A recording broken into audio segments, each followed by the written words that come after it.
तो गाइज कैसे हैं आप सब लोग। आप देख रहे हैं कॉड विद बैन। तो गाइज आप लोगों को याद होगा कि लास्ट वाली वीडियो में हमने बात की थी कि अरे ऑफ ऑब्जेक्ट्स को किस तरह हम क्रिएट करते हैं, और इसका हमने लास्ट वाली वीडियो में अपना एक प्रैक्टिस प्रोग्राम भी किया था। तो गाइज आज हम पढ़ेंगे member function definition outside class. मतलब कि जब हम किसी मेंबर फंक्शन है जो हमारे पास, उसको अगर हम आउटसाइड द क्लास डिफाइन करना चाहते हैं तो वो हम कैसे करेंगे। तो सबसे पहले हम उसका सिंटैक्स समझ लेते हैं कि आखिर हमारे पास क्या रूल्स हैं किसी भी फंक्शन को आउटसाइड द क्लास डिफाइन करने के। सबसे पहले हमारे पास उसकी आएगी रिटर्न टाइप।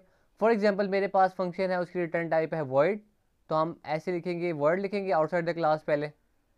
उसके बाद आएगा क्लास का नेम। फॉर एग्जांपल हमारे पास क्लास का नेम है कार, कर लेते हैं कार। उसके बाद हमारे पास आता है स्कोप रेजोल्यूशन ऑपरेटर। ये जो आपको दो कॉलम नज़र आ रहे हैं इसको कहते हैं हम स्कोप रेजोल्यूशन ऑपरेटर, राइट। उसके बाद हमारे पास आता है फंक्शन का नेम।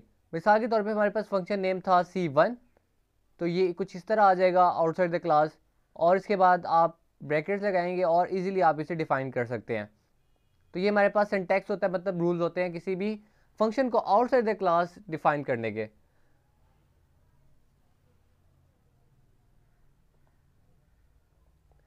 अब जैसे कि आपको ये नज़र आ रहा है ये वाले ऑपरेटर, इसको हम कहते हैं स्कोप रेजोल्यूशन ऑपरेटर। ये जो दो कॉलम नज़र आ रहे हैं आपको, इसको हम कहते हैं स्कोप रेजोल्यूशन ऑपरेटर। इसका काम क्या होता है, it allows us to refer to parts of a class और स्ट्रक्चर। मतलब कि ये जो हमारे पास स्कोप रेजोल्यूशन ऑपरेटर होते हैं, आपको याद होगा जब आपने स्ट्रक्चर स्टडी की थी तो उसमें भी आपने यूज़ किए होंगे जब आप फंक्शन को आउटसाइड द स्ट्रक्चर डिफाइन करते थे। सेम वही काम क्लास में भी होता है। जब आउटसाइड द क्लास आप किसी फंक्शन को डिफाइन करना चाहते हैं तो उसके लिए हमारे पास स्कोप रेजोल्यूशन ऑपरेटर यूज़ होते हैं।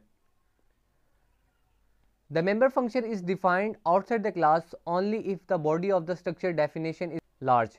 Otherwise the function should be defined inside the class. मतलब कि अगर आपके पास कोई बड़ा फंक्शन है फिर आपको रिकमेंड किया जाता है कि आप आउटसाइड द क्लास इसे डिफाइन करें। अगर आपके पास कोई छोटा सा फंक्शन है तो आपके लिए यही रिकमेंडेशन है कि आप उसको इनसाइड द क्लास यूज़ करें। अब इसके बाद आपको मैं छोटा सा एक प्रोग्राम दिखाता हूँ, जैसे कि आपको डिस्प्ले हो चुका है। इसमें आपको एक चीज़ वाज़ेह हो जाएगी कि आखिर हमने किस तरह किसी फंक्शन को आउटसाइड द क्लास डिफाइन किस तरह करना है। तो सबसे पहले हमने लिखा हुआ है हैश इंक्लूड आयोस्ट्रीम। उसके बाद है यूजिंग नेम स्पेस एसटीडी। उसके बाद हमने क्लास क्रिएट की है माई क्लास के नाम से। उसका जो एक्सेस स्पेसिफायर हमने पब्लिक रखा है और उसमें हमने एक डिक्लेयर कर दिया है अपना मेंबर फंक्शन। तो गैस यहाँ पे अब हमारी क्लास को हमने ख़त्म कर दिया, आखिर में सेमीकोलन लगा दिया। अब उसके बाद आपको जो मैंने बताया था, जो हमारे पास मेथड है किसी भी फंक्शन को आउटसाइड द क्लास डिफाइन करने का, क्लास का नेम। अब हमारे पास क्लास का नेम है माई क्लास, वो हमने लिख दिया। उसके बाद आता है स्कोप रेजोल्यूशन ऑपरेटर और उसके बाद आता है हमारे पास फंक्शन का नेम। अब देखिए उसके बाद ये हमारे पास ब्रैकेट्स आ जाती हैं और इन ब्रैकेट्स में हम अपने फंक्शन को डिफाइन करते हैं, जैसा कि हमारे पास फंक्शन को डिफाइन करने का वे होता है हमारे पास। तो उम्मीद करता हूँ इतनी आपको समझ आ गई होगी। बस आपका जो मेन काम था वो इतना ही है। उसके बाद हमने मेन का एक फंक्शन क्रिएट किया जो हमारे पास मेन बॉडी होती है।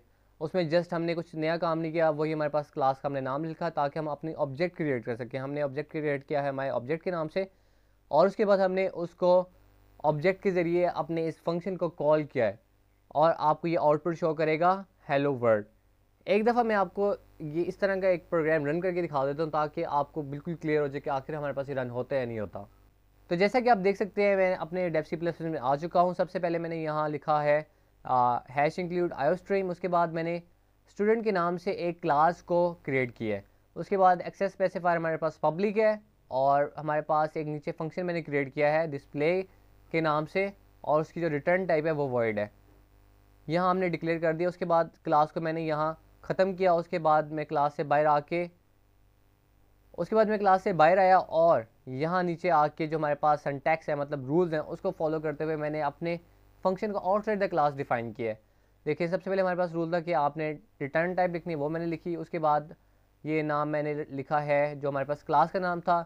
उसके बाद ये हमारे पास है स्कोप रेजोल्यूशन ऑपरेटर और उसके बाद हमारे पास है फंक्शन का नाम, और ये दरमियान में मैंने डेफिनेशन की है, राइट। उसके बाद मेन फंक्शन है, मैंने जस्ट इसमें एक ऑब्जेक्ट क्रिएट किया और उस फंक्शन को कॉल किया। अब हम इसे एक दफ़ा कंपाइल करते हैं, देखते हैं कि कोई एरर है या नहीं है हमारे पास। देखें कोई एरर नहीं है। अब हम इसे रन करते हैं। देखिए हेलो बेन लिखा हुआ आ गया, मतलब डिस्प्ले हो चुका है। तो ये हमारे पास तरीका होता है कि आप कभी भी किसी फंक्शन को आउटसाइड द क्लास डिफाइन करना चाह रहे हैं तो आपके पास ये ऑप्शन है, आप कर सकते हैं। और ये आपके पास सिंटैक्स है, बस आपको इस सिंटैक्स पे ग्रिप रखनी है तो आप इजीली किसी भी फंक्शन को outside the class easily define कर सकते हैं। तो आपके लिए रिकमेंडेड यही है कि अगर आपके पास बड़े फंक्शन है तब आप उन्हें आउटसाइड द क्लास डिफाइन करें, अदरवाइज आप उन्हें inside the class he define करें। तो गाइज़ अगर आपको इन सब चीज़ों की समझ आ रही है तो जाकर अभी इस वीडियो को लाइक करें और मेरे चैनल को सब्सक्राइब करें और बेल आइकन को हिट करें। तो मिलते हैं नेक्स्ट वीडियो में, तब तक के लिए गुड बाय।